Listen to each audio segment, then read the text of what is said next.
Hello and welcome everyone. बच्चों आज हम लोग fourth factor of production start करेंगे। Today we going to start fourth factor of production. The name of the factor, the fourth factor is already there on the screen, but I would like you all to not to pay attention there right now. I'm going to first introduce you the topic as I've been doing in the last all the three factors that we have covered till now. अभी तक हम लोगों ने जो भी three factors of production हमने जो cover करा है उसको जैसे हम लोग स्टार्ट किए थे बच्चों, उसी तरह से मैं इसको भी स्टार्ट करना चाहता हूँ। अब समझिए मैं क्या what I am trying to tell you that we have till now we have covered three factors of production, that is land, then we have labor and हम लोगों ने कवर किया कैपिटल। करेक्ट, ये थ्री फैक्टर्स ऑफ प्रोडक्शन हमारा अभी तक cover हुआ है, लैंड, लेबर एंड कैपिटल। बच्चों आज हम लोग फोर्थ फैक्टर ऑफ प्रोडक्शन देख रहे हैं और नाम आप स्क्रीन में देख रहे हैं। अभी हम उस पर नहीं जाते, I am not going to pronounce that name now, मैं उस नाम को अभी नहीं बोलूंगा। सबसे पहले अभी तक हम लोगों ने क्या किया, हम लोग हमेशा ये करते थे कि जब हम लोग फैक्टर ऑफ प्रोडक्शन का वर्ड सुनते हैं, ये फैक्टर का मतलब क्या होता है, things which are responsible for production. तो what are the things which are responsible for the production of a good and a services of goods and services in this earth? Simple. So सबसे पहले हम लोग basics में गए थे land. सबसे पहले हम लोग गए थे लैंड पे। फ्री गिफ्ट ऑफ नेचर, हवा, पानी, धूप, अगर ये सब नहीं रहेगा, सॉइल ये सब नहीं रहेगा, ये बेसिक चीज है। अगर हमारे पास हवा नहीं है, ऑक्सीजन नहीं है, हम लोग सांस नहीं ले सकते हैं, पानी नहीं है, धूप नहीं है, तो ह्यूमन रेस एग्जिस्ट नहीं करेगा दुनिया में, तो प्रोडक्शन तो दूर की बात है। So free gift of nature, ये नेचुरल रिसोर्स है। किसी भी गुड्स और सर्विस को प्रोड्यूस करने के लिए हमें रिसोर्सेज की जरूरत पड़ती है। करेक्ट, और रिसोर्सेज बच्चों दो प्रकार के होते हैं, एक नेचुरल और एक man made. Right, man made resources which help us to produce further. This man made resources को हम लोग क्या बोलते थे बच्चों, कैपिटल। नेचुरल रिसोर्सेज जो हमें मिल रहा है that is free gift of nature, that comes under land. But सिर्फ रिसोर्सेज होने से नहीं होगा, आपको कोई चाहिए, विदाउट एफर्ट ये रिसोर्सेज का भी कोई काम का नहीं है। नेचर हमें तो रिसोर्सेज दे दिया है, नेचर हमें धूप दे दिया, सनरेज दिया, लेकिन इस सनरेज को टैप करके सोलर एनर्जी क्रिएट करना, सोलर पावर करने के लिए, क्रिएट करने के लिए एफर्ट डालना पड़ता है। राइट, नेचर ने हमें ऑक्सीजन, एयर दे दिया, एयर है, ऑक्सीजन है उसमें, बट सांस लेने के लिए हमें एफर्ट डालना पड़ता है ना। अगर हम अपने अगर मैं रेस्पिरेशन बंद कर दूं, क्या मैं जीवित रहूंगा? नहीं। Even to breathe you need to put effort. So effort has to be there and that effort we known as labour. So land is there, capital है और एफर्ट है। सो लैंड, लेबर और कैपिटल, ये तीन factor production देखे थे। Land, free gift of nature, then labour, effort. और effort है, और एफर्ट को एनहांस करने के लिए, एफर्ट को और बढ़ाने के लिए हमारे पास मैन मेड रिसोर्सेस है जो हमारे एफर्ट को और बढ़ाएगा, जिसको हम लोग कैपिटल कहते हैं। बट बच्चों एक चीज याद रखना, लैंड, लेबर और कैपिटल ये इंडिविजुअली कुछ नहीं है। आप एफर्ट डालना चाहते हो, आप एफर्ट डालना चाहते हो, लेकिन एफर्ट डाले कहां, किस पे? आपके पास कैपिटल है, आपके पास तरह तरह के हथियार है, तरह तरह के इक्विपमेंट्स है, टूल्स है, टेक्नोलॉजी है, बट उस टेक्नोलॉजी को यूज करने वाला कोई नहीं है, उसे यूज करने की किसी की इंटेलिजेंस नहीं है, कोई एफर्ट डालने वाला इस पे नहीं है। लैंड, लैंड है हमारे पास, क्या लैंड अपने आप प्रोडक्शन करना शुरू कर देगा? उस लैंड पे कल्टीवेशन करने के लिए उस पे काम किया जाना पड़ता है। किसान, फार्मर्स उस लैंड पे एफर्ट डालते हैं, तब जाकर के प्रोडक्शन होता है, क्रॉप्स उगता है। सो लैंड अकेला कुछ नहीं है, लेबर अकेला कुछ प्रोडक्शन नहीं कर पाएगा, कैपिटल अकेला कुछ प्रोडक्शन नहीं कर पाएगा। Individually their productive capacity is nil. They produce goods and services when they are brought together. जब इन तीनों को एक साथ लाया जाता है तब जाकर के कुछ प्रोडक्शन होगा, production of goods and services होगी, और वो करने वाला चौथा कड़ी है जिसका नाम है ऑर्गेनाइजर, राइट। सो ये फोर्थ है फैक्टर जो बाकी के 3 फैक्टर को क्या करता है, एक साथ लेकर कर आता है बच्चों। And this is none other than entrepreneur, यही है एंटरप्रेन्योर। सो बेसिकली अगर एंटरप्रेन्योर का काम को समझा जाए या एंटरप्रेन्योर का रोल को समझा जाए या एंटरप्रेन्योर को क्यों फोर्थ फैक्टर ऑफ प्रोडक्शन बोला जाता है, एंटरप्रेन्योर को क्यों बच्चों फोर्थ फैक्टर ऑफ प्रोडक्शन बोला जाता है, यह आपको समझना है। क्योंकि entrepreneur is responsible for bringing the other 3 factors of production together, for coordinating, for bringing the coordination among the 3 factors of production so that there can be production of goods and services. Goods and services का production हो सके, क्योंकि land अकेला, labour अकेला, capital अकेला कुछ नहीं कर पाएगा। Individually they will not be able to produce. They will only be able to produce when they are brought together, when there's some sort of coordination is brought among them. समझ में आ रहा है बच्चों? इसलिए एंटरप्रेन्योर को fourth factor of production बोला जाता है, क्योंकि वो बाकी के 3 फैक्टर प्रोडक्शन को एक साथ लेकर आता है। इसलिए अगर आप यहाँ पे डेफिनेशन देखोगे, meaning an entrepreneur is a person who specializes in task organization. So he is an organizer. Right, so this is, देखो ये कैपिटल, मैन मेड रिसोर्सेस, ये लेबरर्स जो है लेबर एफर्ट डालेंगे, ये आपका लैंड, अकेला कुछ नहीं है। ये लोग को एक साथ लाया जाता है, राइट, ये लोगों को एक साथ लाता है, और ये लाने वाला है एंटरप्रेन्योर, ऑर्गेनाइजर। बच्चों जब एंटरप्रेन्योर, हम लोग बात ये करते हैं कि एंटरप्रेन्योर 3 फैक्टर्स ऑफ प्रोडक्शन को एक साथ लेकर आता है, तो क्वेश्चन उठता है क्यों, ऐसा वो क्यों करेगा? तो कारण यह है बच्चों कि वो इसलिए करेगा क्योंकि वो गुड्स प्रोड्यूस करके, राइट, उसे बेचेगा। सिंपल सी चीज है, बेसिकली वो बिजनेस करेगा। He is going to do a business, he is going to start a business enterprise. But the thing is that कि जब वो इन 3 फैक्टर ऑफ प्रोडक्शन को एक साथ लेकर आता है, जब ये ऑर्गेनाइज करता है, जब वो प्रोडक्शन शुरू करेगा, जब वो बिजनेस एंटरप्राइज शुरू करेगा, तो उसका जो रिवॉर्ड है, वो रिवॉर्ड हमेशा प्रॉफिट ही हो, ये कोई जरूरी नहीं है।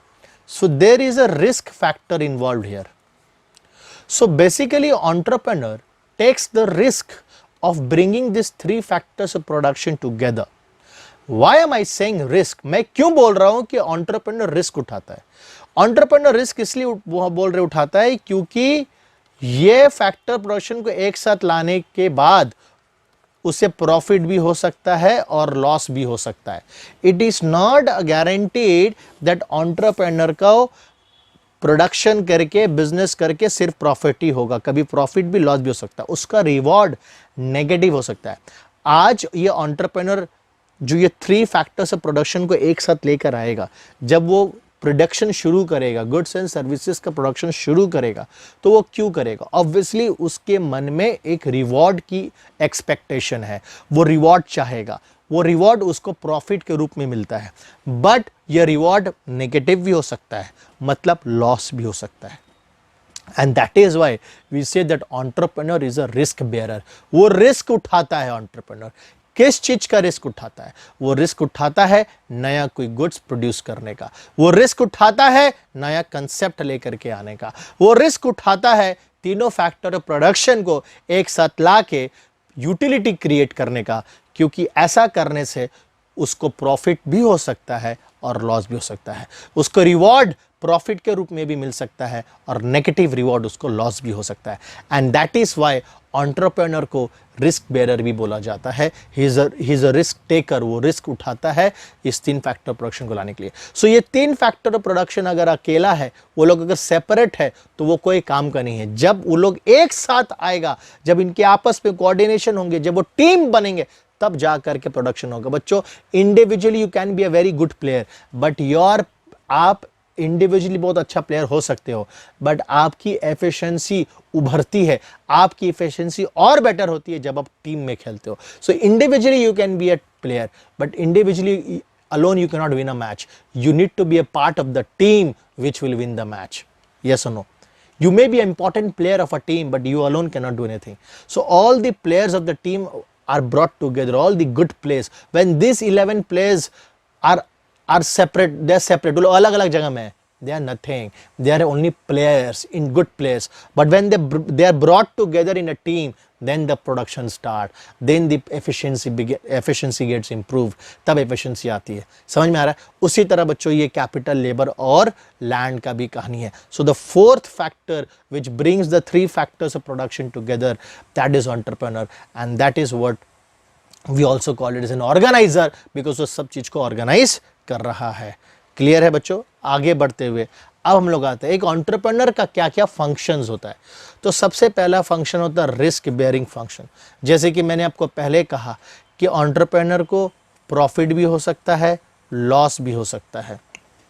ये प्रोडक्शन करने के चलते उसको प्रॉफिट भी, इस प्रोडक्शन करने का रिवॉर्ड रिजल्ट उसको प्रॉफिट के रूप में भी मिल सकता है, लॉस के भी रूप में मिल सकता है.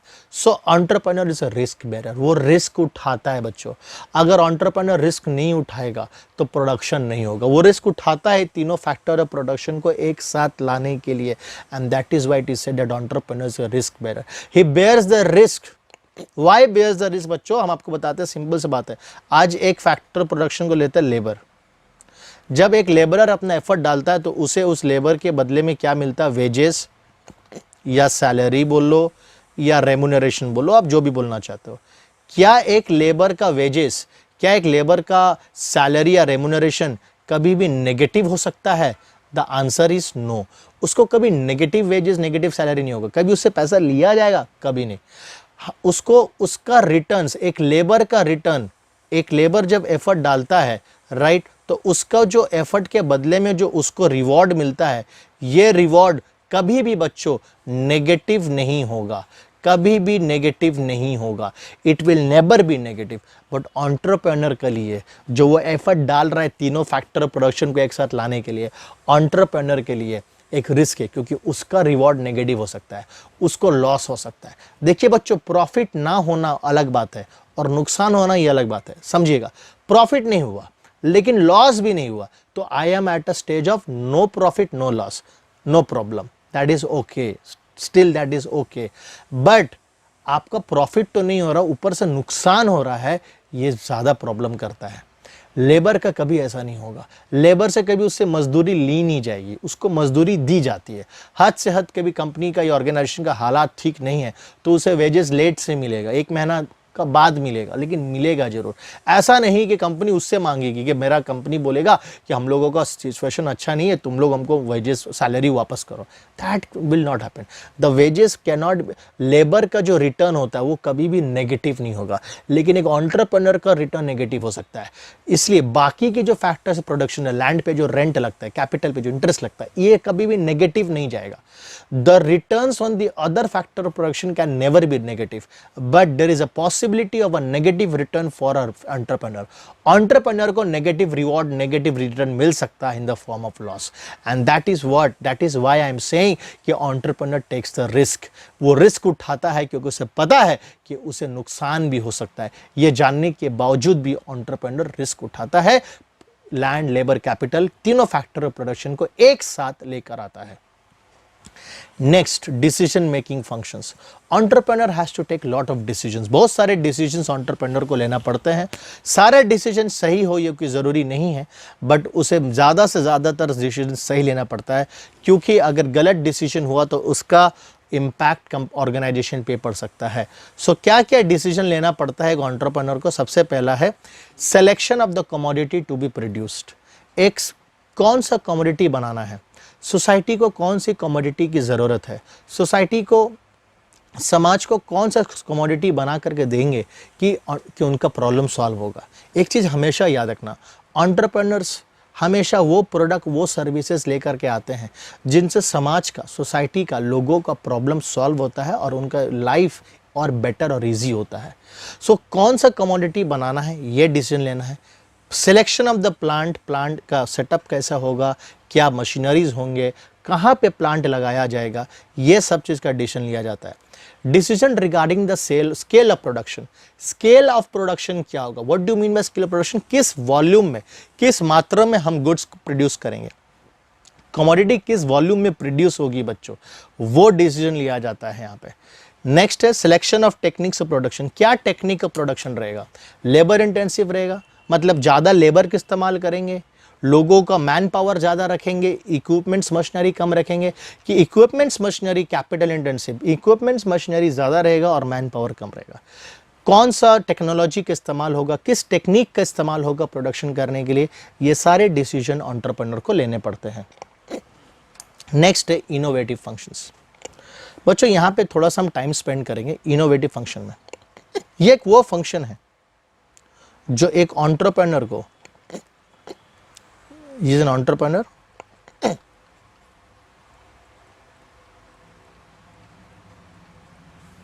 और एक बिजनेसमैन को सेपरेट करता है। देखिए बच्चों, एक बिजनेसमैन एंटरप्रेन्योर होने की जरूरत नहीं है, लेकिन एक एंटरप्रेन्योर तो बिजनेसमैन होता है, वो बिजनेस करता है। फिर इन दोनों में डिफरेंस क्या है? बच्चा, आपके पाड़ा में, आपके मोहल्ले में एक स्वीट शॉप है,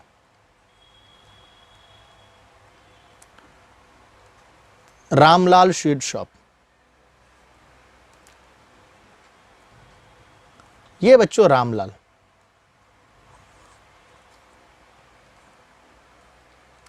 ये है रामलाल। बच्चे ये रामलाल कौन है?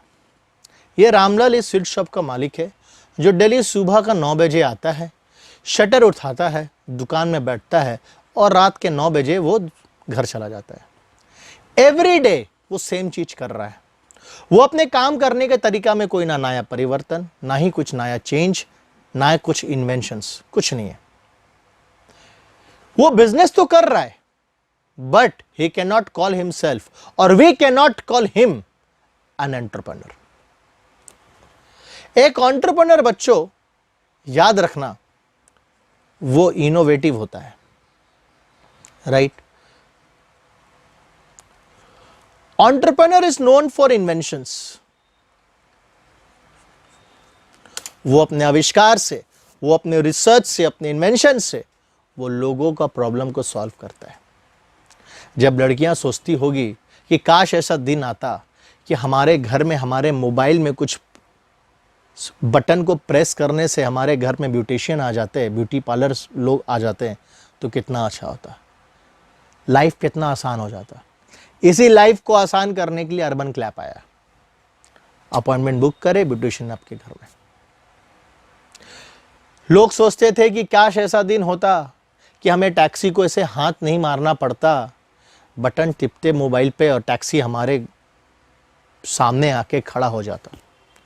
उबेर और ओला ने इस चीज को संभव किया। ये वो लोग हैं बच्चों जिन्होंने उबेर, ओला, राइट, अर्बन क्लैप का जो आविष्कार इन्होंने जो बनाया, जिन्होंने ये ऐप डेवलप किया, जो बिजनेस मॉडल डेवलप किया, ये है वो एंटरप्रेन्योर्स। इन्होंने इनोवेट किया है बच्चों, हमारे समाज के प्रॉब्लम को सॉल्व किया है। ये होता है एंटरप्रेन्योर का काम। एंटरप्रेन्योर अपने प्रोडक्ट और अपने सर्विसेज से लोगों का जिंदगी को और बेटर करते हैं। याद रखिएगा, लोगों का जिंदगी का स्टैंडर्ड ऑफ लिविंग को बढ़ाएंगे, लोगों का लाइफ को और इजी करते हैं। ये होता है एक एंटरप्रेन्योर का काम। And this is how the entrepreneur is differentiated between a from A businessman. So entrepreneur is a businessman obviously, but is an entrepreneur. Why? Because in an innovator. वो इन्वेंशन करते, वो नई नई चीज हमेशा लाएंगे, एक ही चीज को नए तरीका से करेंगे, नए प्रोडक्ट, नए सर्विस, नया कंसेप्ट वो लेकर आएगा समाज में, सोसाइटी के लिए, जिससे लोगों का कल्याण होगा, बेनिफिट होगा, और वो लोगों का प्रॉब्लम को सॉल्व करके वो पैसा कमाता है। तो आप में से अगर कोई एंटरप्रेन्योर बनना चाहता है, तो स्टार्टअप कुछ आप लोग अपना स्टार्ट करना चाहते हैं, तो please keep in mind, start looking for the problems of the society. लोगों का प्रॉब्लम को सॉल्व करना शुरू कर दीजिए, लोगों का प्रॉब्लम ढूंढना शुरू करिए, और उनके प्रॉब्लम को सॉल्व करते हुए आप सक्सेस बनिएगा। And that is what is That is what innovation function is all about, and that is how that is why entrepreneur is different and a businessman is different. Innovation, वो businessman एक normal है बच्चों, जो आपके घर के सामने में जो ठेला लेकर आता है, जो डेली गाड़ी लेकर के आता है, सब्जी बेचता है, वो मोमो वाला, वो डोसा वाला जो लेकर आता है आपके घर के सामने में, वो एक बिजनेसमैन है, not entrepreneur. You can not call him entrepreneur, right, because he is doing the same thing again and again again and again, कुछ नया नहीं. यही चीज एंटरप्रेन्योर वो नया करेगा, इनोवेशन करेगा, इन्वेंशन करेगा बच्चों. That is the beauty of entrepreneur. So entrepreneur का ये फंक्शन होता है इनोवेटिव, उसको कीप ऑन, उसको समय के साथ साथ अपने आप को चेंज करते रहना. ये has to be very very dynamic. Innovation function समझ में आया. नेक्स्ट, कोऑर्डिनेशन और सुपरविजन फंक्शन, जो हम लोग पहले देखे हैं बच्चों कि कोऑर्डिनेशन और सुपरविजन फंक्शन, लैंड, लेबर और कैपिटल, जो 3 फैक्टर ऑफ प्रोडक्शन है, उसको एक साथ लेकर के आना ही तो कोऑर्डिनेशन है. उनके आपस में अगर कोऑर्डिनेशन नहीं होगा तो प्रोडक्शन कैसे होगा. सो देखिए, कोऑर्डिनेशन सुपरविजन फंक्शन में क्या, make provision for labours, labours के लिए प्रोविजंस बनाए, उनके काम करने के लिए प्रोविजन, उनका रहने का, उनका खाने का प्रोविजंस रखें. मशीन्स, टूल्स खरीदना है, डिफरेंट फैक्टर से प्रोडक्शन को कोऑर्डिनेट करना है, और जॉब्स एलोकेट करना है, किस व्यक्ति को कौन सा काम देना है, उसके एजुकेशन, उसके क्वालिफिकेशन, उसके नॉलेज के हिसाब से किस तरह से आप काम को बांटेंगे, ये आपको कोऑर्डिनेशन फंक्शन में आता है. Plus at the same time ये भी देखना है, सुपरवाइज भी करना है कि काम कैसा चल रहा है, आपने जो काम दिया है, आपने जो प्लानिंग सेट की है, आपने जो एजेंडा दिया, आपने जो टारगेट सेट किया, उसके हिसाब से काम हो रहा है कि नहीं. Next we have a distributive function. बच्चों डिस्ट्रीब्यूटिव फंक्शन में क्या होता है, यहाँ पे देखिए 3 फैक्टर ऑफ प्रोडक्शन है, जैसे हमें पता है, लैंड है, लेबर है और कैपिटल है. इन तीनों को रिवॉर्ड मिलता है, राइट, इनके बदले में. सो लेबर को मिलता है वेजेस, सॉरी, लैंड को मिलता है रेंट, लेबर को मिलता है वेजेस, कैपिटल में हम लोग इंटरेस्ट रखते हैं, राइट, कैपिटल में हम लोग इंटरेस्ट रखते हैं. सो ये 3 फैक्टर्स प्रोडक्शन है जिसे अपना अपना रिवॉर्ड मिलता है बच्चों, राइट. अब ये जो इनका रिवॉर्ड है, इनके कंट्रीब्यूशन के हिसाब से होगा. से फॉर एग्जांपल हम सबसे इंपॉर्टेंट लेंगे लेबर, क्योंकि यहाँ पे आप इनसे रिलेट कर पाओगे. सो एक लेबर है, वो काम कर रहा है, एफर्ट डाल रहा है, और उस एफर्ट वो अपना एफर्ट डाल रहा है, वो अपना मेहनत कर रहा है, और उसके बदले में उसको रिवॉर्ड मिलता है, राइट. और वो रिवॉर्ड उसका और कुछ नहीं बल्कि वेजेस. एक एंटरप्रेन्योर का काम ये होता है, उसे ये डिसीजन लेना है कि इस लेबरर को, इस व्यक्ति को कितना वेजेस दिया जाए, एज पर हिज कंट्रीब्यूशन, उसके कंट्रीब्यूशन के हिसाब से, एज पर हिज कंट्रीब्यूशन, उसके एफर्ट के हिसाब से, उसके नॉलेज, उसकी क्वालिफिकेशन, उसकी प्रोडक्टिविटी, उसकी एफिशिएंसी के हिसाब से एक लेबरर को, एक लेबर को कितना पैसा, कितना वेजेस मिलेगा, उसका वो जो रिवॉर्ड है, ये डिसाइड करता है एंटरप्रेन्योर. ये ज़्यादा नहीं होना चाहिए और कम भी नहीं होना चाहिए. अगर कम होगा तो वो मोटिवेट नहीं होगा काम करने के लिए, ज़्यादा होगा तो ऑर्गेनाइजेशन के लिए बेटर नहीं होगा. मतलब ऑर्गेनाइजेशन उससे जितना कमा नहीं रहा है, उसको ज़्यादा दे रहा है, उससे ज़्यादा दे रहा है. सो ऑर्गेनाइजेशन को ये देखना, एंटरप्रेन्योर को ये देखना है कि जब एंटरप्रेन्योर इस लेबर का वेजेस को डिसाइड करेगा, तय करेगा, फिक्स करेगा, तो वो उसके कंट्रीब्यूशन के हिसाब से फिक्स करेगा, उसका जो एफर्ट है उसके हिसाब से, उसकी प्रोडक्टिविटी, उसकी एफिशिएंसी के हिसाब से उसका वेजेस, सैलरी या रेम्यूनरेशन, आप जो भी बोल ले, वो डिसाइड किया जाता है. सो बेसिकली जब हम लोग यहाँ पे डिस्ट्रीब्यूटिव फंक्शन के बारे में बात करते हैं, तो यहाँ पे हम बात कर रहे हैं जो अदर फैक्टर्स ऑफ प्रोडक्शन है, एंटरप्रेन्योर को छोड़ करके जो बाकी के 3 फैक्टर्स प्रोडक्शन है, उनका जो रिवॉर्ड, उनके कंट्रीब्यूशन के हिसाब से कैसे फिक्स किया जाए, वो डिस्ट्रीब्यूट करना एंटरप्रेन्योर का काम होता है. Now we are coming to the last topic, and that is a role of an entrepreneur in economic development. एक entrepreneur का economic development में क्या काम है. देखिए बच्चों, किसी भी देश में अगर आप जाओ, उस देश का विकास, उस देश के इकोनॉमिक डेवलपमेंट इस बात पर डिपेंड करता है कि उस देश में एंटरप्रेन्योर को प्रमोट करने का कैसा माहौल है, एंटरप्रेन्योर को कितना सपोर्ट किया जाता है, कितने एंटरप्रेन्योर वहाँ पे एग्जिस्ट करते हैं. क्योंकि बच्चों, जब एक एंटरप्रेन्योर का देश के इकोनॉमिक डेवलपमेंट में एक कंट्रीब्यूशन होता है.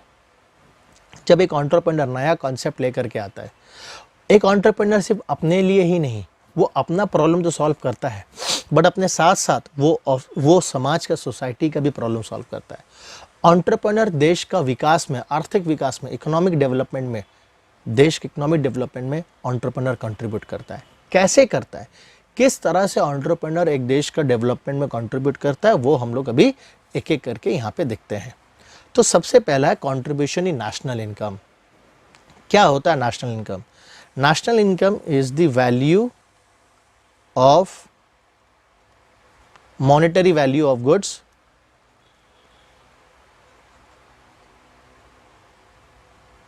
and services.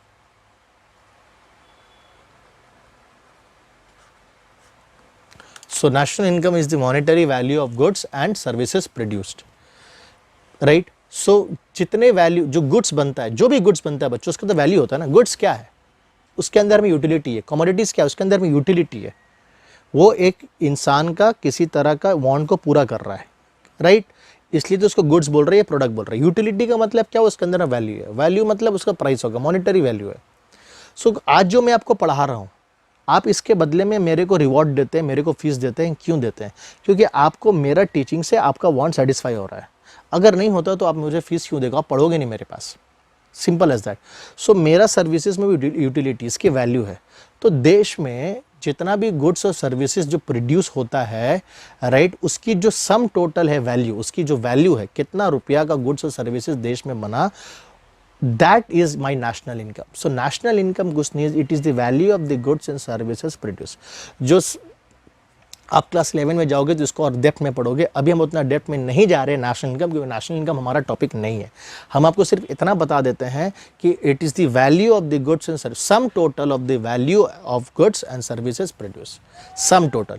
सो देयरफॉर बच्चों, एंटरप्रेन्योर इस नेशनल इनकम में कंट्रीब्यूट करता है। क्योंकि जब एक एंटरप्रेन्योर एक नया फैक्ट्री बैठाता है, एक नया इंडस्ट्री बैठाता है गुड्स प्रोड्यूस करने के लिए, सो देयरफॉर जब वो गुड्स प्रोड्यूस करता है तो और कुछ नहीं हो रहा। देश में जितना ज़्यादा गुड्स एंड सर्विसेज प्रोड्यूस होगा तो ऑब्वियसली कॉमन सेंस लगाओ, उतना ज़्यादा value of goods and services जितना बढ़ेंगे, नेशनल इनकम बढ़ेंगे। क्योंकि मैंने आपको क्या कहा, नेशनल इनकम क्या है? National income is nothing but it is the value of goods and services produce. So the more the goods and services produce, the more is the national income. जितना ज़्यादा गुड्स एंड सर्विसेज प्रोड्यूस होगा, national income उतना बढ़ेगा। तो entrepreneur जब factory डालते हैं, जब इंडस्ट्री डालते हैं, जब ऑर्गेनाइजेशन सेटअप करते हैं, प्रोडक्शन प्रोसेस में जब वो गुड्स सर्विसेज प्रोड्यूस करते हैं, तो वो इनडायरेक्टली क्या कर रहे हैं? वो नेशनल इनकम को बढ़ा रहे हैं, कंट्रीब्यूट कर रहे हैं। नेक्स्ट होता है बच्चों, mobilise the idle savings of the public. देखिए बच्चों, यहाँ पे बैंक है, यहाँ पे हम लोग है, आम जनता, पब्लिक। हम लोग अपना जो सेविंग्स होता है, सेविंग्स को कहाँ रखते हैं? बैंक में। इस बैंक में ये सेविंग्स का कोई काम नहीं, आइडल पड़ा हुआ है। एंटरप्रेन्योर क्या करता है बच्चों? एंटरप्रेन्योर बैंक से लोन लेता है और बैंक हमारा ही सेविंग्स को लोन देता है एंटरप्रेन्योर को, हमारे ही सेविंग्स को दे देता है एंटरप्रेन्योर्स को, इंडस्ट्रियलिस्ट को, in the form of loan. Entrepreneur हमारे पैसों को क्या करता है? इन्वेस्ट करता है, प्रोडक्टिव जगह में इन्वेस्ट करता है, अपने आइडियाज़ को मेटेरियलाइज करते हैं। क्योंकि उनके पास आइडियाज़ हो सकते हैं, कौन से हो सकते हैं उनके पास फंड्स नहीं है, तो वो फंड उनको banks, financial institutions and other public funding के जरिए से वो क्या करते हैं? हमारे सेविंग्स को यूटिलाइज करते हैं। और हमारे सेविंग्स के जरिए वो क्या करते हैं? फैक्ट्री इंडस्ट्रीज डालते हैं और अपने कॉन्सेप्ट्स को मेटेरियलाइज करते हैं, अपनी इन्वेंशंस को मेटेरियलाइज करते हैं, अपनी इनोवेशंस को मेटेरियलाइज करते हैं। सो देयरफॉर हमारे जो फंड्स जो बैंकों में रखे गए हैं, जो फाइनेंशियल इंस्टीट्यूशंस में रखे गए हैं, हमारे जो सेविंग्स है बच्चों, वो सेविंग्स को मोबालाइज करता है। अलग अलग जगह में इन्वेस्टमेंट, अलग अलग दिशा में हमारे सेविंग्स को क्या करता है? डायरेक्ट करता है, फ्लो करता है। हमारे जो फंड्स के जो फ्लो है उसे डायरेक्शंस देती है। सो एंटरप्रेन्योर जो आइडल पड़ा हुआ है, जो कोई काम नहीं कर रहा, उस सेविंग्स को वो क्या करता है? प्रोडक्टिव वे में यूज करता है एंटरप्रेन्योर। Third, generates employment. एक एंटरप्रेन्योर बच्चों सिर्फ अपने लिए ही एम्प्लॉयमेंट या अपने लिए ही रोजगार पैदा नहीं करता। जब एक एंटरप्रेन्योर एक बिजनेस स्टार्ट करता है, एक ऑर्गेनाइजेशन स्टार्ट करता है, तो वो अपने साथ साथ और भी लोगों के लिए एम्प्लॉयमेंट जनरेट करता है। क्योंकि बच्चा, कोई भी इंसान अकेला काम नहीं कर पाएगा। An entrepreneur can not work together alone. An entrepreneur can be, जितना भी वो सुपर जीनियस है, सुपर इंटेलिजेंट रहे, but he or she can not work alone because he or she needs a team to work, he or she needs a helping hand. So therefore organisation जब वो setup होता है तो organisation is made up of people, he needs labor, he needs capital, right? Land, labor, capital. So without labor, he cannot start. So entrepreneur does not only creates an employment opportunity for him or herself, but entrepreneur also generates employment opportunities directly and indirectly for others also. And that is how the entrepreneurs contribute in the economic development of the country, because entrepreneur creates the employment opportunities. लोगों को नौकरियां मिलेगी, नौकरी मिलेगी मतलब उनके पास पैसा आएंगे, ऑब्वियसली उनका स्टैंडर्ड ऑफ लिविंग भी बढ़ेगा. Regional disparity reduces the regional disparity. बच्चा रीजनल डिस्पैरिटी क्या होता है? रीजनल डिस्पैरिटी कुछ नहीं है बल्कि दो अलग अलग रीजन के बीच में जो आप डिफरेंस देखते हैं विकास का, जो आप डिफरेंस देखते हैं डेवलपमेंट का. एक जगह बहुत ही डेवलप है, कैलकाटा इज डेवलप्ड, उससे 200 किलोमीटर 100 किलोमीटर अगर आप आगे बढ़ जाओगे, you come towards Asansol and Durgapur, you will say this cities are not as develop as Calcutta. Mumbai is very much develop, and then from Mumbai if you going exterior of the Maharashtra 102 kilometres interior में अगर आप जाओगे, you'll find those areas, villages are not so developed like Mumbai. Now why is it so? क्यों ऐसा हुआ? क्योंकि कहीं ना कहीं विकास concentrate हो गया. The development was concentrated at one particular place. The industrialization was concentrated at one particular place. Now this is where the entrepreneur comes in. entrepreneur क्या होता है कि वो लोग बैकवर्ड एरियाज, रूरल एरियाज में जो लेस डेवलप एरियाज है, वहाँ पे जाके वो लोग क्या करते हैं, अपने इंडस्ट्री सेटअप करते हैं. क्योंकि गवर्नमेंट उनको ऐसा करने से उनको प्रमोट करती है. गवर्नमेंट उनको अगर ऐसा करते हैं, एंटरप्रेन्योर्स बैकवर्ड एरियाज में जाकर सेटअप करते हैं, तो इसके लिए गवर्नमेंट उनको इंसेंटिव्स देती है, टैक्स में छूट देती है. So entrepreneurs gets motivated and encourage to set up industries in the backward areas. और इससे क्या होता है कि एंटरप्रेन्योर्स के पास फंड्स की कमी होती है. सो देयरफॉर वो लोग बड़े शहर में स्टार्ट करना उनके लिए मुश्किल होता है compare to the backward areas में. उनको लैंड सस्ती मिल जाएगी, लेबर्स मिल जाएंगे आराम से उनको, और वहाँ पे वो लोग क्या कर सकते हैं, अपनी इंडस्ट्री सेटअप कर लेते हैं. अब जैसे वो लोग वहाँ पे इंडस्ट्री सेटअप करते हैं, एक नया बिजनेस वेंचर स्टार्ट करते हैं बैकवर्ड एरिया में, लेस डेवलप एरिया में, तो वहाँ के लोगों को नौकरी मिलना शुरू, वहाँ का इकोनॉमी बेटर होना शुरू हो जाता है, वहाँ का इकोनॉमी इंप्रूव होना शुरू हो जाता है. एंड दिस इज हाउ ये जो दो जगह के बीच में जो गैप है, ये गैप स्लोली क्या हो जाता है बच्चों, ब्रिज होना शुरू हो जाता है. So this is how the entrepreneur helps to reduce the regional disparity between the two or between the two different regions or place or जो भी आप बोल लीजिए. So यहाँ पे एंटरप्रेन्योर का काम होता है. एंड नेक्स्ट है entrepreneur makes the nation self dependent.